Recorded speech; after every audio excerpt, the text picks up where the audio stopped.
একদিন দুপুরবেলার রোদ খুব তীব্র ছিল। রাস্তায় এক গরিব মানুষ বসেছিল, পেট খালি, চোখে ক্লান্তি।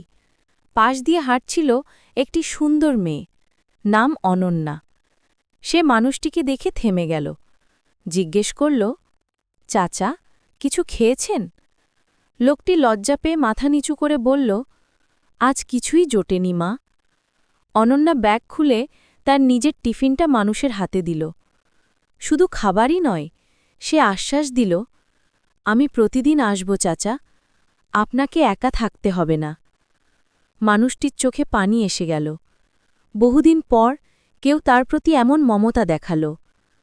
অনন্যা হাসি মুখে চলে গেল, আর গরিব মানুষটি আকাশের দিকে তাকিয়ে বলল, মানুষ এখনো ভালো আছে, ঈশ্বরকে ধন্যবাদ। সেদিন ছোট্ট এই দয়ার কাজ দুজনের জীবনেই আলো নিয়ে এলো। এই সুন্দর মেয়েটির একটি লাইক, ফলো, সাবস্ক্রাইব করে দিবেন।